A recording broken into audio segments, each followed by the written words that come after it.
on the pain. The only thing that's real. The needle tears a hole. The old familiar sting. Try to kill it all away. But I remember everything. What have I become? My sweetest friend. Everyone I know goes away in the end. And you can have it all. My empire of dirt. And I will let you down. I'll make you hurt. और इतनी अंग्रेजी में मनहूसियत पेलने के बाद आइए हम आपका स्वागत करते हैं भोसड़ कास्ट भीषण कास्ट के नए एपिसोड में। और आज कोई भी मसालेदार इंट्रो नहीं होगा क्योंकि थोड़े नक्षत्र ख़राब चल रहे हैं पूरी दुनिया के। और आज दरअसल में आप देखेंगे कि मेरे बगल में जो खिड़की है वो बंद है, जिसका मतलब है कि आज पांडे जी पहुंच नहीं पाए। अब पांडे जी क्यों नहीं पहुंच पाए इसकी कहानी मैं आपको बताता हूँ, और मैं आज यहाँ अकेला क्यों हूँ इसकी भी कहानी मैं आपको बताता हूँ। तो ऊपर बड़े बड़े अक्षरों में आपको दिखाई दे रहा होगा, लिखा है कोविड-19। कोविड-19 नाम की ये जो बीमारी है जो चाइना में शुरू हुई थी और धीमे धीमे पूरे विश्व को इसने लपेटे में अपने ले लिया। इस बीमारी ने रिसेंटली भारत देश में बहुत ढेर सारे लोगों को लपेटे में ले लिया है। इस लपेटेबाज बीमारी ने यहाँ तक कि हमारे सारे के सारे सहायकों को भी लपेटे में ले लिया। जो व्यक्ति हमारे चैनल के लिए सारी आर्ट करता है, सारी थंबनेल वंबनेल बनाता है, बैकग्राउंड देख रहे हैं कितना बढ़िया खोपड़ी लगी हुई है, ढूंढ ढूंढ के लाता है, सारे समझ रहे हैं creative quote end quote decision करने वाला बंदा, वो उसका पूरा परिवार निपट गया इन द सेंस मतलब चपेटे में आ गया कोविड के। और उसके बाद पांडे जी का भी पूरा परिवार चपेटे में आ गया कोविड के। और सुकरात साहब जो हमारे नए एडेंडम थे वो कोविड की वैक्सीन लगवा के बीमारी की चपेट में आ गए हैं। मतलब उनकी तबीयत थोड़ी सी अभी ऊपर नीचे है, हालांकि उनको कुछ खास नहीं, हल्के फुल्के सिम्टम है, बहुत घोड़े टाइप के आदमी, वो ठीक हो जाएंगे। लेकिन जिन 2 दिन हम लोग नॉर्मली रिकॉर्ड कर पाते हैं उन 2 दिन उनकी अवेलेबिलिटी नहीं हो पाई क्योंकि उन्हीं दिनों उनको शॉट लग गया। तो भाइयों और बहनों, आज इसीलिए मैं एक बहुत ही भयंकर तरीके से मोनोलॉग करते हुए आज का एपिसोड करूँगा। आज का एपिसोड उतना लंबा नहीं होगा जितना अमूमन हमारे एपिसोड्स होते हैं, और आज मैं सिर्फ और सिर्फ कोविड-19 और इसके इफ़ेक्ट्स के बारे में बात करने वाला हूँ। तो आप लोगों को याद होगा हम लोगों ने जब पहला अपना एपिसोड किया था तो वो मेंटल हेल्थ के ऊपर था। हालांकि वो कोविड के टाइम में हम लोगों ने मेंटल हेल्थ की बात की थी, लेकिन उस पूरे पॉडकास्ट में हमने कभी ऐसी बात नहीं की कि कोविड की वजह से मेंटल हेल्थ लोगों की कैसे अफेक्ट हो रही है, एक कमरे में बंद रहने की वजह से लोगों की कैसे मेंटल हेल्थ अफेक्ट हो रही है, अपना जॉब छूटने के बाद एक कमरे में बंद होने के बाद लोगों की कैसे मेंटल हेल्थ अफेक्ट हो रही है, कांस्टेंट डर कि हमारे बूढ़े माँ बाप दादा दादी इस बीमारी के हत्थे चढ़ जाएंगे, इससे मेंटल हेल्थ को क्या अफेक्ट पड़ता है, इसके बारे में हमने बात नहीं की। हमने उस समय काफ़ी चिल जनरल पॉडकास्ट रखा था। उसका भी एक कारण है क्योंकि हम लोग ये नहीं चाहते थे कि उस बीमारी को हम लोग उतना तवज्जो दें, डिस्कशन करें और इस पूरी चीज़ को इतना सीरियस बनाएं कि लोगों को मज़ा आना बंद हो जाए।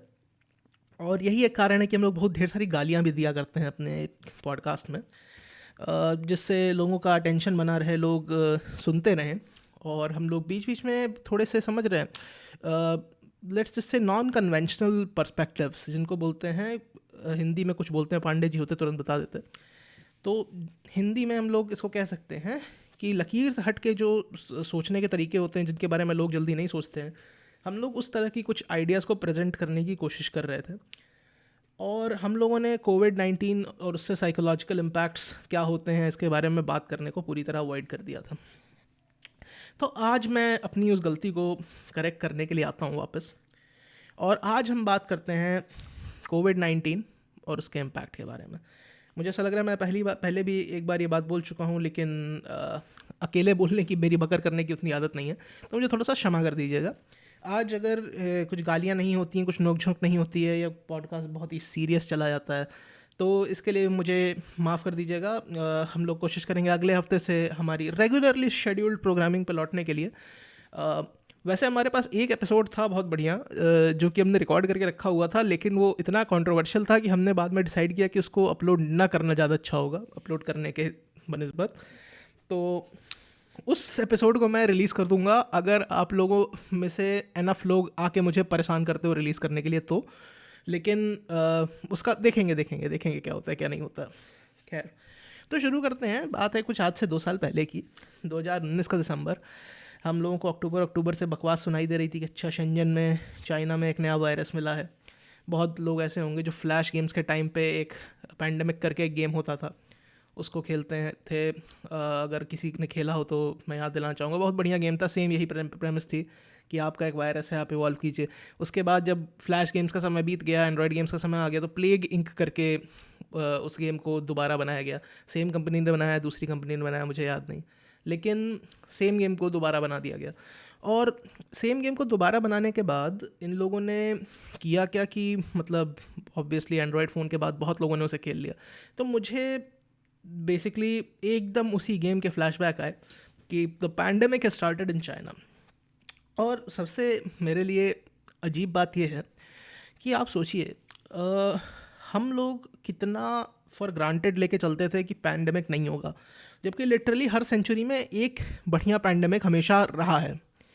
और मुझे तो आश्चर्य इस बात का होता है कि पैंडेमिक्स इतने रेयर हैं, मतलब एक सेंचुरी में एक बार होते हैं, विच इज़ वेरी स्ट्रेंज, क्योंकि मेरे हिसाब से तो कई बार होने चाहिए, जितने केयरलेसली हम लोग इन जनरल ऑपरेट करते हैं एज ह्यूमंस।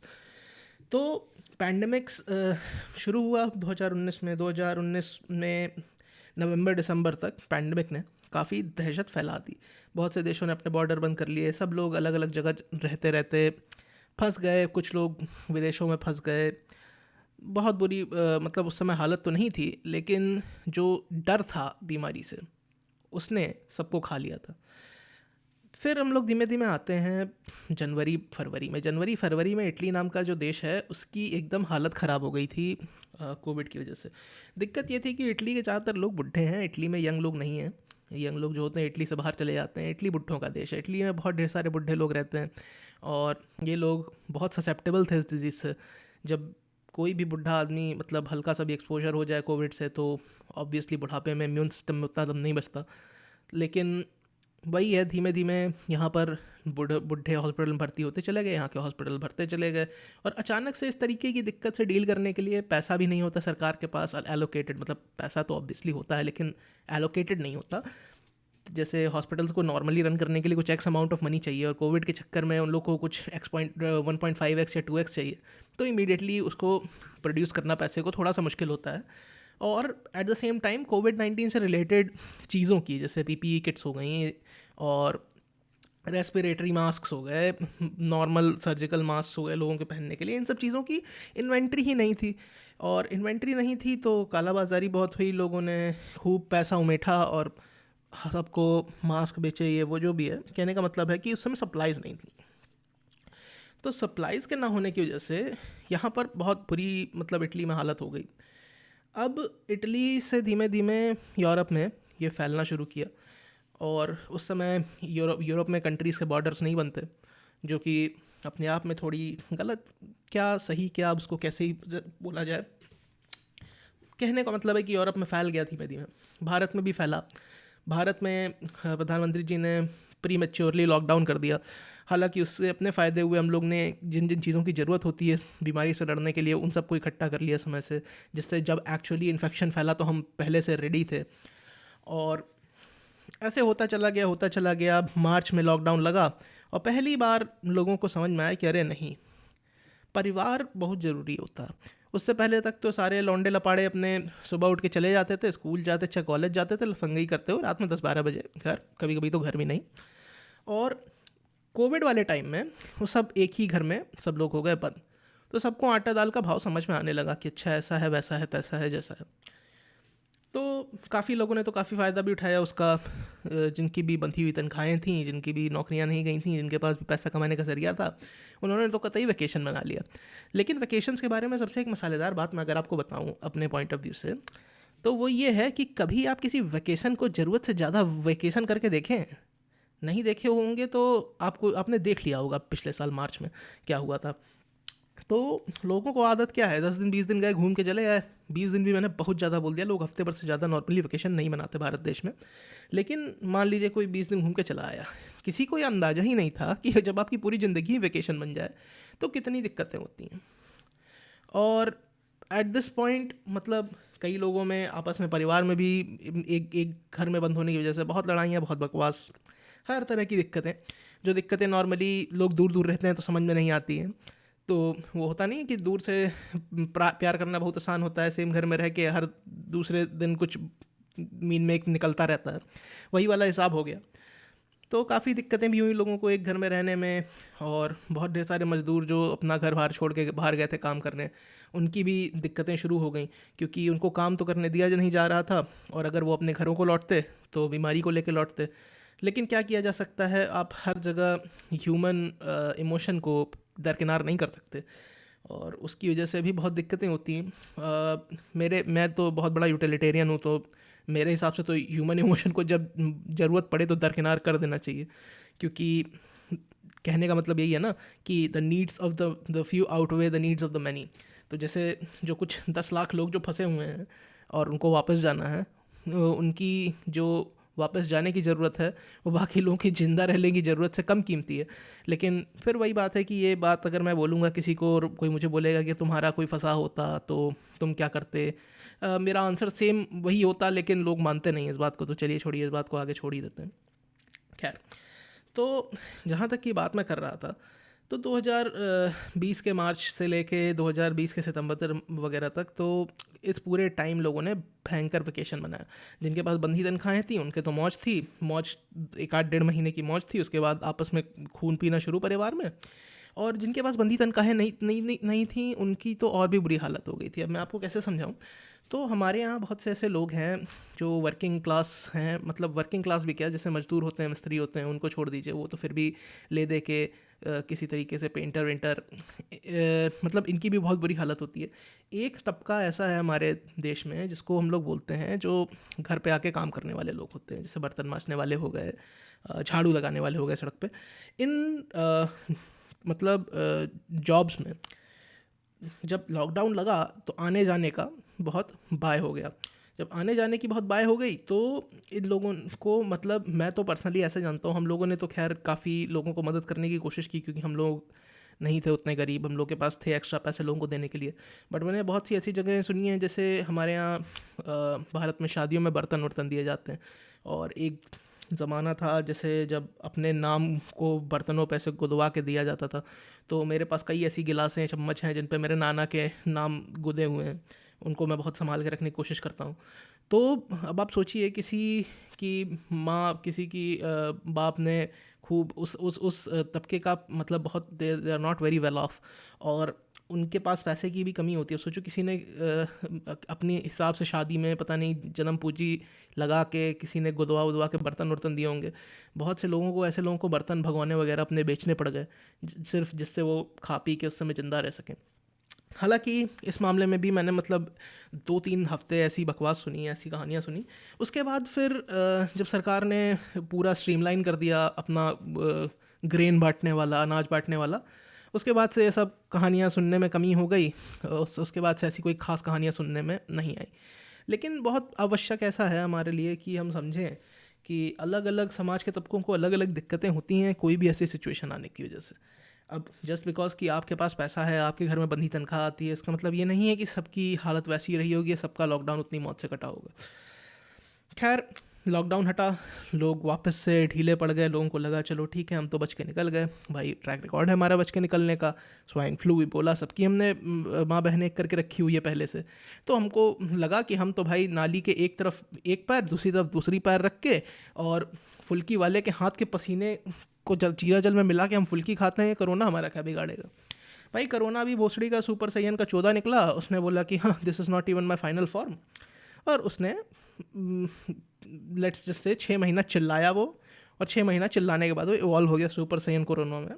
और उस कोरोना ने हमारी पॉपुलेशन को इन्फेक्ट कर करके सबकी हालत ख़राब कर दी जब लोगों का गार्ड थोड़ा सा डाउन था।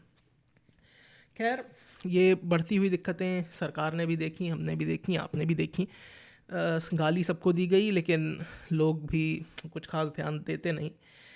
वैक्सीनेशन की जहाँ तक रही बात, तो गवर्नमेंट ने वैक्सीनेशन करने की कोशिश की, बुढ़ों को पहले वैक्सीनेट किया, फिर 45 साल तक के लोगों के लिए वैक्सीनेशन खोल दिया। 45 साल के लोगों के लिए जब वैक्सीनेशन खोला गया तो उसके आंकड़े देख के मैं काफ़ी दंग था। दंग इसलिए था क्योंकि मतलब जितने लोग हमारे यहाँ 30% लोग 45 साल के ऊपर के लोग हैं, ठीक है, ये इसमें मैं 60-65 साल वालों को हटा के बता रहा हूँ। 27 से 30% लोग हमारे यहाँ ऐसे हैं जो 45 से 65 के बीच में। अब इन लोगों को पता नहीं क्या कि इनको लगी वैक्सीन तो ये हो गया, उनको लगी वैक्सीन ये हो गया। एक तो हमारे गवर्नमेंट में, और गवर्नमेंट तो गधी है ही कि वो लोगों को समझा नहीं पाई, ऊपर से ऑपोजिशन इतना गधा है कि लोगों को उसने वैक्सीन के खिलाफ भड़का दिया। अगर 45 से 65 वाला तबका पहुंच जाता और ज़्यादातर वैक्सीनेट करा लेता अपने आप को, तो ये जो सेकेंड वेव की हिट है ये बहुत कम आती। और मेरे हिसाब से तो जो भी वैक्सीन के बारे में मिस इन्फॉर्मेशन फैला रहा था उनको राष्ट्रद्रोह में मार देना चाहिए। मतलब this is not even a joke. उन्होंने मतलब हमारे यूपी राज्य में तो भैया अखिलेश जी ने बोला नहीं बीजेपी की वैक्सीन है कोई नहीं लगवाएगा। मतलब भारत बायोटेक के साइंटिस्ट जो थे, रिसर्चर जो थे, जिन्होंने अपनी ज़िंदगी बायोटेक्नोलॉजी को दी है, उन्होंने अपनी खोपड़ी रगड़ रगड़ के इतनी बढ़िया दवाई बनाई हमारे लिए, वो भी इतनी तेज बनाया नहीं जाता है कुछ, उसके लिए बहुत समय लगता है, बहुत शोध लगता है, लोग आराम से काम करना पसंद करते हैं जिससे गलतियाँ कम हो।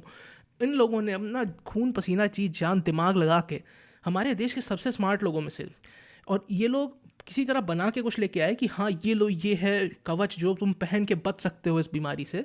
और ये चूतिए के नेता इन लोगों ने सिर्फ और सिर्फ पॉलिटिकल मोटिवेशन के लिए, अभी मैं आगे एक और इंसिडेंट है उस पर भी आऊँगा, पॉलिटिकल मोटिवेशन के लिए उन्होंने वैक्सीन्स के खिलाफ दिमाग ख़राब कर दिया। यूएस जैसी झटही चूतिया कंट्री में जहाँ पर लोग ऐसे चूतिए हैं कि वो फ्लैट अर्थ में और एंटी वैक्सीनेशन वाले दिमाग में बिलीव करते हैं, मतलब इट्स क्रेजी। वहाँ पर 30% लोग वैक्सीनेट हो गए, लेकिन हमारे देश में जो 30% तबके के लिए वैक्सीनेशन खोला गया था वो बिल्कुल मतलब द साइंटिफिक टर्म इज़ अपनी माँ छुदवा गया। खैर, तो ठीक है भाई, आपने नहीं समय से करवाया, आपके बच्चों ने भी आपको बोला करवाने के लिए, आपने बोला बच्चों की क्या सुननी, हम तो भाई नेताजी की सुनेंगे, नेताजी की सुनेंगे, या डर था या जो भी था। मतलब अगर कोई भी 45 साल के ऊपर का आदमी अपने बाएं हाथ के कंधे पे देखेगा ना तो उसको दो बड़े बड़े ऐसे गोले से दिखाई देंगे। और अगर आपको पता हो ना पता हो, वो हेपेटाइटिस की वैक्सीनों से पहले वैसे गोले बनते थे बड़े बड़े हाथ में लोगों के, तो उन्होंने वैक्सीनें पहले भी अपनी ज़िंदगी में लगवा रखी हैं। ऐसा नहीं है कि ये बहुत नई चीज़ है या कुछ ऐसा है कि इन लोगों ने कभी देखा नहीं है। तो वैक्सीन्स भाई इन्होंने इस तबके ने जल्दी नहीं लगवाई, कुछ लोगों ने लगवाई, कुछ ने नहीं लगवाई, सब ने बेसिकली ढिलाई दिखा दी। अब भड़ाभड़ कोविड के केसेस बढ़ने लग गए। कोविड के केसेस बढ़ने में पहली बात तो पंचायत के इलेक्शन बहनचोद क्यों करवाने तुम लोगों को। पंचायत के इलेक्शन स्टेट ईजिली डिले कर सकता है, और पंचायत के इलेक्शन में मतलब मैं पर्सनली जानता हूँ बहुत से गांव में ऐसा सीन होता है कि जो भी बंदा खड़ा होता है वो ज़बरदस्ती लोगों को इकट्ठा करने की कोशिश करता है, और लोग भी बोलते हैं नहीं जाएंगे तो बेइज्जती हो जाएगी। वो गांव वाली मेंटालिटी है। अगर आप शहर में रहते हैं आपको नहीं पता होगी, अगर आप कुछ समय गांव में रहेंगे आपको बिल्कुल समझ में आ जाएगा गांव की छोटी छोटी पॉलिटिक्स क्या होती है। गांव में पॉलिटिक्स ऐसी होती है कि आपके प्रेजेंस को बहुत मतलब बड़ी चीज़ माना जाता है। तो लोग जाके अपना खड़े हो गए भाई, अपने जिन जिन तबकों का, वो तबका शब्द मैं इतना क्यों यूज़ कर रहा हूँ आज, जिस भी फ्रैक्शन को वो सपोर्ट कर रहे थे उन फैक्शंस में जाके भीड़ लगा के खड़े हो गए जो भी है, और बहुत बहुत बेगैरत हुई, बहुत बेगैरत हुई। और लोगों ने इतना बढ़िया तरीके से कोविड फैलाया रूरल इंडिया में कि एकदम मज़ा आ गया मुझको देख के। और तो और खैर, बंगाल तो राष्ट्र की उसकी राज्य की ही बात करना बेकार है। पहली बात तो मतलब मतलब सबने माँ चुदवा ली एक तरफ से। कांग्रेस ने माँ चुदवा ली, बीजेपी ने माँ चुदवा ली, ये टीएमसी ने माँ चुदवा ली, वहाँ के लेफ्ट ने माँ चुदवा ली। सब ने अलग अलग तरीके से अपनी अपनी माँ चुदवाई और पूरे पूरे राज्य की ऐसी तैसी कर दी। कलकत्ता में अभी सुनने में आया है, मेरे जितने जान पहचान के लोग रहते हैं कलकत्ता में, उनसे कि हर तीसरा आदमी पॉजिटिव है। अब इसमें मुझे गलती दो तरफ लगती है। पहली बात तो ये सेंट्रल गवर्नमेंट ने ऐसे अलाउ कैसे कर दिया। ठीक है, इलेक्शंस बहुत ज़रूरी हैं, कोविड की वजह से नहीं रोके जा सकते, सब अपनी जगह ठीक है बात, लेकिन आप कुछ गाइडलाइंस इम्पोज कर सकते थे, आप थोड़ी सी मिलिट्री डिप्लॉय कर सकते थे, आप बहुत स्ट्रीमलाइन कर सकते थे पूरे प्रोसेस को, आपने नहीं किया। ऊपर से आपने बोला माँ चुदाए हम तो सेंटर में बैठे भी नहीं, हम तो जा रहे हैं एज अ बीजेपी रिप्रेजेंटेटिव प्रचार करने।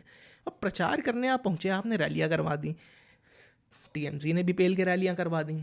अब टीएमसी और बीजेपी ने अपनी अपनी रैलियाँ करवाई और इनके भोसड़ी के लोग इतने चूतिए कि रैली में जा रहे हैं, लोगों को गाली दे रहे हैं रैली करवाने के, लेकिन रैली में जा रहे हैं। मतलब तुम्हें अपने ही पार्टी के समर्थकों से क्या दुश्मनी है भाई कि तुम उनको ही मौत के मुंह में ढकेले दे रहे हो। ठीक है, अपनी अपनी होती है भाई, उनको के लिए लोगों की कीमत से ज़्यादा पॉलिटिक्स ज़रूरी है। खैर, बीजेपी भी हार गई, टीएमसी की भी बेइज्जती हो गई, कांग्रेस और लेफ्ट ने तो दिखा दिया कि अब उनके पास कुछ करने का बूता नहीं बचा हुआ। और बंगाल धीमे धीमे अब कश्मीर बन जाएगा, इसमें आप कोई दो राय मत समझिए। पलायन शुरू हो चुका है और पलायन होगा। असली फैशिज्म जब लोगों की आंख में आंख डाल के देखता है ना, तो लोगों को वो नहीं पहचान में आता। लोगों को बस कोई एक्स आदमी किसी वाई आदमी की तरफ पॉइंट करके फांसीवादी बोल दे, वो ज़रूर समझ में आता है। आप मोदी जी को के ऊपर कितने मजाक बना सकते हो, आप ममता के ऊपर बना के दिखा दो, आपको बिल्कुल तुरंत समझ में आएगा कि फैशिज्म क्या होता है। लेकिन नहीं, आप नहीं मानोगे, आप बहुत अपने आप को तेज लगाते हो, बहुत अपने आप को लिबरल लगाते हो। अरे लिबरल हो तो क्या मतलब लिबरल साइड से फैशिस्ट हो जाओगे क्या, मतलब खैर वो तो अलग ही कॉन्वर्सेशन है कि लिबरल्स कैसे अपने फैशिज्म को, मतलब अपनी लिबरलिटी के धुन में खुद ही फैशिज्म करने लगते हैं और उसके बाद उनको समझ में नहीं आता कि हम फैशिज्म कर रहे हैं। अपने आप अपनी अपनी है बकवास। खैर, इंडिया में तो लेफ़्ट और राइट का कॉन्सेप्ट भी बहुत हिला हुआ है, उसके बारे में भी बात करना किसी ना किसी दिन हम लोग करेंगे जब ज़्यादा लोग होंगे। खैर, तो ये पूरा पूरा हुआ और बहुत लोगों ने बोला कि कुंभ की वजह से हो रहा है। भाई हम लोग की, आपने अगर लहजा सुना हो तो आप लोगों को पता होगा, हम लोग बहुत एकदम ठेठ इलाहाबादी हैं और हम लोगों को बहुत अच्छे से पता है कि कुंभ में भीड़ हुई थी, लेकिन व्यवस्था इतनी इतनी तगड़ी थी, इतनी तगड़ी थी कि मतलब the time they go to take the dip is the only time people are concentrated. ठीक है, एंड आई नो कि it does not sound like very good कि ऐसा वैसा तैसा, but in general it was far more organise than anything else. और अगर आप बहुत ध्यान से देखें तो कुंभ की वजह से उतना डिजीज़ नहीं फैला, क्योंकि just the share amount of participation of the people, वो लोग नॉर्मली कहाँ कहाँ से आते हैं ये भी आपको पता है। आप देख लीजिए, उन एरियाज़ में बहुत कम इन्फेक्शन है as compare to areas like Maharashtra, Bengal and south of India, जहाँ पर इन्फेक्शन बहुत ज़्यादा है और लोग नॉर्मली वहाँ से आते नहीं हैं कुंभ के लिए। खैर ठीक है, कुंभ की भी थोड़ी बहुत गलती है, उसको राइट ऑफ कर देना भी सही नहीं है, but it's not as drastic as it sounds because the cases that are coming are not essentially from that particular event, because if that was the case, the cases in Uttar Pradesh would be far higher. ये मैं defend नहीं कर रहा हूँ कुंभ को, this is just facts. और जहाँ तक रही बात कुंभ के बाद तो देखिए, अप्रैल में इन्होंने गवर्नमेंट ने शुरू किया, लोगों ने वैक्सीनेशन करवाया नहीं, अब गवर्नमेंट ने खोल दिया है 1 मई से 18 साल के ऊपर के बच्चों के लिए। अब भीड़ लग रही है, क्योंकि ये जो वर्ग है 18 से 45 वाला, इनके पास थोड़ी बुद्धि ज़्यादा है। ठीक है, ये लोग डरते नहीं हैं। खैर, इन लोग को काम पे भी जाना है, मतलब डिपेंड करता है ना, ये लोग समझदार भी ज़्यादा हैं, इनको डर भी ज़्यादा लगता है, अपने माँ बाप के लिए डर लगता है, तो ये लोग झक मार के पहुँचेंगे वैक्सीनेशन करवाने। अब ठीक है, आप पहुँच रहे हो वैक्सीनेशन करवाने, बहुत अच्छी बात है, लेकिन अब आप ये सोचो, आपने सडनली 18 के ऊपर के लोगों के लिए खोल दिया, आपको वैक्सीन की सप्लाई इंश्योर करनी चाहिए, आपको वहाँ क्या सीन है, कैसे सीन है। इन्होंने कोशिश बहुत की, मतलब ऑर्गेनाइज़ करने की, इन्होंने बोला ऐप से आप रजिस्टर करो, टाइम स्लॉट लो, वेरी नाइस, बहुत ही सराहनीय effort, but the reality of it is कि बहुत से लोग ऐसे पहुंचते हैं जिनको फ़ोन चलाने नहीं आते, सीधे सेंटर पर रजिस्ट्रेशन कराने लाइनें लगी रहती हैं ऐसे लोगों की। ऊपर से ऐसे लोग फिर अपनी अपॉइंटमेंट लेके आते हैं, बहुत ऑन द ग्राउंड मैनेजमेंट में काफ़ी दिक्कत होती है। लेकिन मैं तो बोलता कि थोड़ा और स्टेजेस में रोल आउट करते हैं, 45 से गिरा के 35 करते हैं फिर करते हैं, बट अभी जो स्थिति हो गई थी देश की, इसके हिसाब से इस कदम को भी बहुत गलत नहीं ठहराया जा सकता। खैर, और तो और मुझे समझ में नहीं आता, लोग मोदी की वैक्सीन है, मोदी की वैक्सीन है करके रोते हुए चले गए। उन्होंने ये नहीं देखा कि मोदी ने वैक्सीन लगाई थी, मोदी ने बंगाल में प्रचार किया, लेकिन मोदी को कुछ नहीं हुआ। तो मोदी की vaccine work, so just go and get the fucking vaccination. अगर आप अभी भी दोबारा सोच रहे हो, मेरे बहुत से ऐसे रिलेटिव्स थे जिन्होंने वैक्सीन लगवाई थी और उनको कोविड हुआ और उनके सिम्टम्स सीवियर नहीं हुए। और बहुत से ऐसे लोगों को मैं जानता हूँ जिनको अभी सेकेंड वेव में कोविड हुआ, उनके सिम्टम्स इतने सीवियर थे कि वो महीनों आईसीयू में पड़े रह गए। तो मेरी आपसे यही अनुरोध है कि जाइए वैक्सीन लगवाइए। 2 दिन आप चुदे पड़े रहेंगे हमारे सुकरात साहब की तरह, लेकिन at the end of the day you will be better for it. और जहाँ तक रही बात मेंटल इश्यूज़ की, अब हम आते हैं अपने मेन टॉपिक पे। तो जैसे पिछली बार तो जब कोविड का हुआ था 2020 में, लोग बंद रहते थे, लोग एकदम एक दूसरे से परेशान हो गए थे। वो सब अपनी जगह ठीक था, क्योंकि उस समय त्रासदी उतनी गहन नहीं थी, त्रासदी उतनी गंभीर नहीं थी, त्रासदी उतनी आंसू निकालने वाली नहीं थी। लेकिन इस बार क्या हुआ, इस बार इतनी भयंकर त्रासदी हो गई कि लोग बंद भी हैं और उनके आसपास उनके चाहते लोग, उनके प्रिय लोग मर भी रहे हैं, which is also very sad. हर एक परिवार में, मैं जो भी ये सुन रहा है, मुझे बहुत अच्छे से पता है कि आपके परिवार में नहीं तो आपके परिवार से दूर, आपकी नानी के परिवार में, आपके दादाजी के भाइयों के परिवार में, कहीं ना कहीं कोई ना कोई तो इस बीमारी की उसमें अग्नि में आहुति बन के चला गया। अब आप सोचिए कि ना सिर्फ अब की बार हम लोग फंसे हुए हैं, बल्कि अब की बार हमें सिर्फ बुरी बुरी चीज़ें सुनाई दे रही हैं। एक इंस्टाग्राम पे मीम बड़ा वायरल हुआ था एक लड़की का कि अरे मैं बहुत ही परेशान हूँ, आप लोग क्यों इतना पोस्ट कर रहे हो, अब हमको सोशल मीडिया पे कोविड से रिलेटेड पोस्ट करनी बंद कर देनी चाहिए। सब ने गरियाया था, एक तरफ से गरियाना भी चाहिए, क्योंकि बहुत से लोगों ने सोशल मीडिया को एज अ टूल बना लिया था रिसोर्सेज ढूंढने के लिए कि बेड कहाँ है। अभी भी बनाया हुआ है, बहुत अच्छी बात है, बहुत अच्छी पहल है, पूरी सराहना करता हूँ मैं। तो मुझे पहले लगा कि हाँ बात तो सही है, लड़की भोसड़ी की चूतिया, इसको मादरचोद क्या पता, और इतने लोग मर रहे हैं, तुम्हें भोसड़ी के तुम्हें बड़ी वो है, ठीक है। लेकिन वही बात होती है, कुछ लोगों का ब्रेकिंग पॉइंट बहुत पास होता है, कुछ लोगों का ब्रेकिंग पॉइंट एकदम अनंत शून्य तक होता है, आप कह नहीं सकते। तो धीमे धीमे जब और लोग पहुंचने लगे उसी ब्रेकिंग पॉइंट पे, तो कई लोगों ने बोला कि नहीं यार, मुझे भी ऐसा लगता है कि उस लड़की that girl she had a point.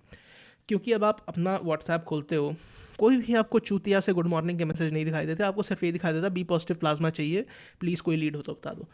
अब क्योंकि हमने सोशल मीडिया को, इंटरनेट को एस्केप रूट बना रखा है, हम कमरे में बंद हैं, लेकिन हमारा दिमाग तो इंटरनेट से कनेक्टेड है, हम लोग इंटरनेट से कंटेंट का सेवन कर रहे हैं और अपने गम को भुलाने की कोशिश कर रहे हैं। और हमारे मुंह पे इंटरनेट एट दिस पॉइंट, क्योंकि सब दुखी हैं, इसलिए ऐसा गम के थपेड़े पे थपेड़े फेंके बड़ा हुआ है कि हम सब और परेशान होते जा रहे हैं, और परेशान होते जा रहे हैं।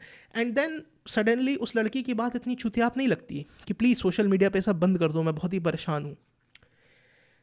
लेकिन ये उसका निवारण है क्या, बंद कर देना? बिल्कुल नहीं। निवारण तो तभी होगा जब आप लोग बच के रहोगे, मास्क लगाओगे, तब तक इंतज़ार करो, तब तक इतनी एहतियात बरतो जब तक कि देश के 70-80% लोग वैक्सीनेट ना हो जाए। एक बार देश के 70-80% लोग वैक्सीनेट हो गए, उसके बाद हर्ड इम्यूनिटी नाम की एक चीज़ होती है, जिसकी वजह से कोविड बिल्कुल कॉमन कोल्ड की तरह एक बीमारी बनकर रह जाएगी, किसी को कोई दिक्कत नहीं होगी उसके बाद। बट तब तक तो सब्र बांधो, क्योंकि तुम अपनों की आहुति दे के क्यों अपने फ्रीडम ऑफ इंडिपेंडेंस, मतलब फ्रीडम को और इंडिपेंडेंस को एक्सरसाइज करने की कोशिश कर रहे हो? रह लो कुछ दिन और। मुझे पता है बड़ी दिक्कत होती है, बड़ा सर दर्द होता है, बड़ा परेशान होते हैं लोग, परेशान मैं भी हूँ, लेकिन इसका मतलब ये थोड़ा ना है कि मैं सबको रिस्क पे डाल दूँगा, which is what I wanted to say today. और आज का एपिसोड मैं सोच रहा हूँ यहीं पर ख़त्म कर दूँ, क्योंकि ज़्यादा लंबा अकेले इसको खींचने की मेरी औकात है नहीं, और थोड़ी भारी आज मैंने बातें भी की, बहुत बातें क्या की, ज़्यादातर तो फैक्ट्स मैंने रेट किए थोड़ा सा लोगों को समझाने के लिए, लोगों को बताने के लिए। लेकिन क्या कर सकते हैं, कुछ नहीं कर सकते।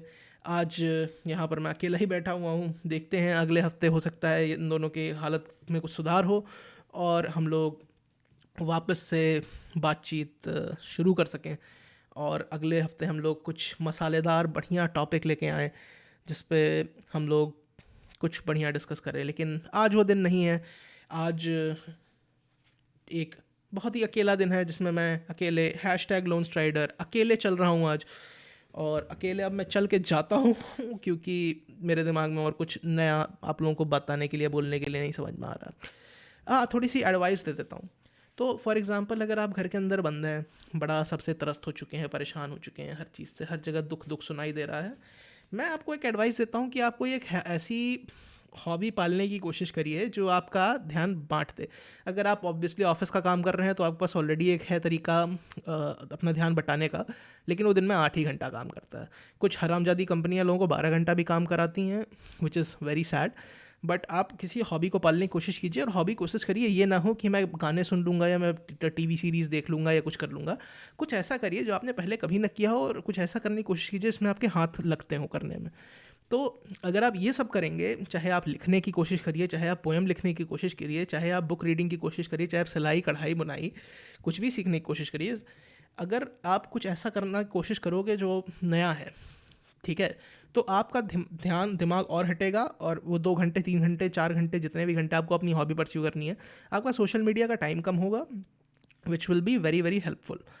और at this point in time बहुत ज़रूरी है कि लोगों को आप गिरने ना दें, किसी आदमी को बिल्कुल टूटने ना दें।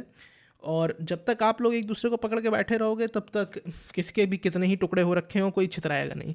और इसी पॉजिटिव नोट के साथ आज के लिए मैं आप लोगों से विदा लेना चाहूँगा। प्लीज़ हमारे चैनल को सब्सक्राइब कर दीजिए। मैं आपको प्रॉमिस करता हूँ कि अगले हफ्ते हम आपके लिए कुछ बहुत ही बढ़िया लेके आएंगे, और तब तक के लिए प्लीज़ इंतज़ार करिए। और यप, फिर मिलते हैं। आउटरो कैसे करें, क्या आउटरो करें, कोई गाना गा दें क्या, कोई गाना गा देंगे तो कॉपीराइट लग जाएगी, लेकिन ठीक है, भाड़ में जाए कॉपीराइट। भाड़ में क्या जाए कॉपीराइट, नहीं, थक गया हूँ मैं, नहीं गाऊंगा गाना। मिलते हैं अगले एपिसोड में।